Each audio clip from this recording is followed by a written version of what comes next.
এই নেত্রী আজকে অসংখ্য লক্ষ কোটি মানুষকে টানিয়ে চলে গেছেন।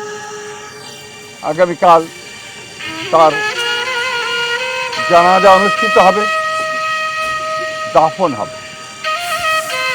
জানাজার জন্য আমরা স্থায়ী কমিটি সিদ্ধান্ত নিয়েছি যে আগামীকাল দুপুর 2টায়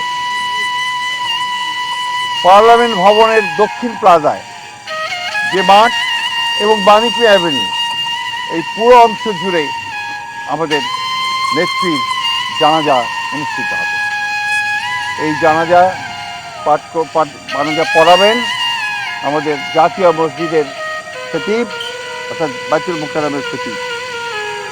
আর এই জানাজায় যে সঞ্চালন করবেন, পুরো বিষয়টাকে যিনি সঞ্চালন করবেন তিনি হচ্ছে আমাদের জাতীয় স্থায়ী কমিটির সদস্য জনাব নজরুল ইসলাম খান।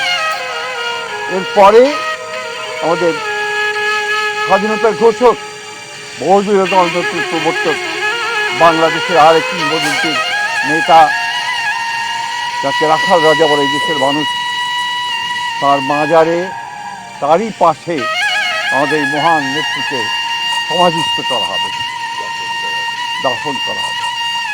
আমরা সবাই অত্যন্ত শৃঙ্খলার সঙ্গে এই জানাজায় অংশগ্রহণ করব এবং যে শৃঙ্খলার মধ্যে কথা বলা হবে, আমি বাংলাদেশের সকল স্তরের মানুষের কাছে অনুরোধ জানাবো, আপনারা সেই শৃঙ্খলা মেনে অত্যন্ত সুশৃঙ্খলভাবে জানাজা করবেন এবং তারপরে তাকে দাফনের অংশগ্রহণ করবে, যাদের দায়িত্ব তারাই অংশগ্রহণ করবে। অনুরোধ থাকবে আপনাদের কাছে যে আপনারা কেউ এই নিয়ম ভঙ্গ করে শুধুমাত্র ছবি তোলার জন্য সামনের দিকে এগিয়ে যাবেন না এবং ব্যাহত করবেন না এই পুরো কর্মসূচিকে।